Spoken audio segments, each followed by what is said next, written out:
Hello friends, તમારું સ્વાગત છે મારી ચેનલ. આજે આપણે બનાવીશું વધેલી રોટલીમાંથી એક અલગ જ પ્રકારનો નાસ્તો એટલે કે વેજીટેબલ ફ્રેન્કી.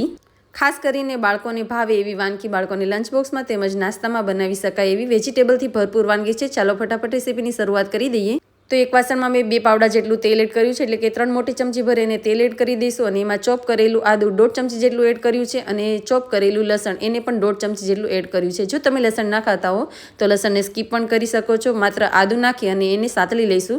ત્યાર પછી એમાં 2 મીડિયમ સાઇઝની ડુંગળી છે, એને ચોપ કરીને આમાં એડ કરી છે. તમે ઝીણું ઝીણું કટિંગ કરીને પણ આમાં એડ કરી શકો છો. ત્યાર પછી આ બધું હલકું ગોલ્ડન બ્રાઉન કલરનું થાય ને ત્યાં સુધી એને સાતળી લેવાનું. ખાસ કરીને ડુંગળીને સાતળી લઈશું. અને ત્યાર પછી 2 મોટા લીલા મરચાં એને પણ મેં ચોપ કરીને આમાં એડ કર્યા છે. તમે એને ઝીણું ઝીણું કટિંગ કરીને પણ એડ કરી શકો છો. તીખું તમને જેટલું પસંદ હોય એટલું તમે લીલું મરચું એડ કરી શકો છો. જો વધારે તીખાશ ના કરવી હોય તો તમે કેપ્સિકમ મરચું છે એને પણ આમાં એડ કરી શકો છો, ઝીણું ઝીણું કટ કરીને. હવે એને પણ આપણે હલકું સાતળી લઈશું. મિત્રો, આજનો વિડીયો થોડો પણ ઉપયોગી લાગે તો લાઇક અને શેર જરૂરથી કરજો. ચેનલ ઉપર નવા હો તો ચેનલને સબસ્ક્રાઇબ કરી લેજો. હવે આપણે થોડા મસાલા એડ કરી દઈશું. તો મેં આમાં સ્વાદ પ્રમાણે મીઠું ઉમેર્યું છે.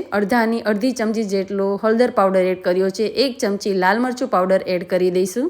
ત્યાર પછી 1 ચમચી જેટલું ધાણા જીરું પાવડર એડ કરી દઈશું. અડધી ચમચી જેટલો ગરમ મસાલો એડ કરી દઈશું. અડધી ચમચી જેટલો આમચૂર પાવડર એડ કરી દઈશું. આમચૂર પાવડરની બદલે તમે ચાટ મસાલો પણ એડ કરી શકો. અને એક પણ મસાલો ન હોય તો અડધું લીંબુ એને નિતારીને તમે આમાં એડ કરી શકો છો. હવે બધા મસાલાને 1 કે 2 મિનિટ સુધી ધીમા તાપે સાતળી લઈશું.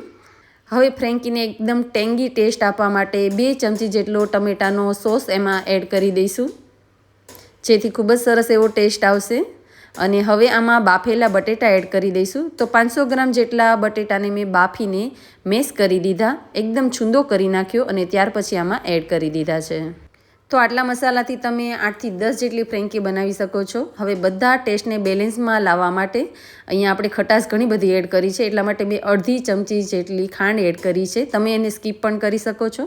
હવે ખાંડ એડ કરી અને પછી બધો મસાલો અને બટેટાને સારી રીતે બધું મિક્સ કરી દઈશું. તો અહીંયા મસાલાને તમે તમારા ટેસ્ટ એકોર્ડિંગ બનાવી શકો છો. હવે લીલા ધાણા નાખી અને બધું સારી રીતે મિક્સ કરી દઈશું. તો હવે ફ્રેન્કીનો મસાલો બનીને તૈયાર થઈ ગયો છે, તેને સાઈડમાં મૂકી દઈશું. હવે અહીંયા આપણે રોટલી લઈશું. રોટલીની ઉપર આવી રીતે સોસ લગાવી દઈશું અને ત્યાર પછી એક મસાલો બનાવી લઈએ. મસાલો બનાવવા માટે 1 ચમચી મેગી મસાલો અથવા તો પાસ્તાનો મસાલો, અડધી ચમચી આમચૂર પાવડર અને અડધી ચમચી જેટલું લાલ મરચું પાવડર, આ મસાલાના ઉપર છાંટી દઈશું. જો આવો મસાલો ના બનાવવો હોય તો તમે પેરી પેરી મસાલો છાંટી શકો છો. મસાલો છાંટી અને ત્યાર પછી બધું આવી રીતે ફેલાવી દઈશું, એટલે બધા આખી ફ્રેન્કીમાં સરસ એવો ટેસ્ટ આવી જાય. હવે જે મસાલો છે એમાંથી થોડું પોર્શન લઈ અને આવી રીતે આપણે લગાવી દઈશું. ઉપરથી થોડી કોબીજ એને મેં જુલિયનમાં કટ કરીને રાખી છે, એ લગાવી દઈશું. અને ત્યાર પછી કેપ્સિકમ અને ડુંગળી ઉપર આવી રીતે તમને જે પણ પસંદ હોય ને એ શાકભાજી તમે નાખી શકો છો. ત્યાર પછી મેં ચીઝને આવી રીતે ખમણીને એની ઉપર એડ કર્યું છે.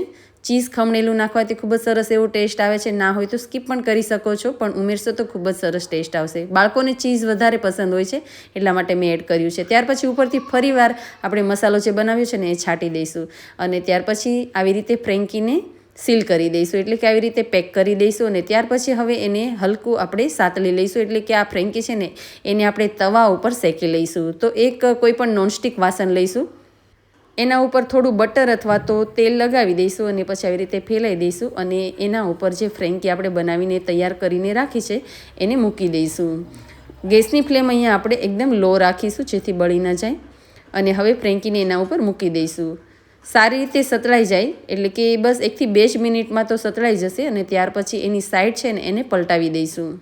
જો વાસણ નોનસ્ટિક હશે ને તો બિલકુલ ચોટશે નહીં. આવી રીતે એકદમ સરસ એવો કલર આવી જશે ગોલ્ડન જેવો. અને ત્યાર પછી એને બંને સાઈડમાં આવી રીતે 1 થી 2 વખત પલટાવી દઈશું ધીમે રહી, જેથી કરી અને મસાલો છે બહાર ના નીકળી જાય. તો આપણી ફ્રેન્કી ખૂબ જ સરસ એવી બનીને તૈયાર થઈ ગઈ છે. આવી રીતે બધી ફ્રેન્કી બનાવી અને તમે સર્વ કરી શકો છો સોસની સાથે. શેઝવાન સોસ હોય તો એની સાથે.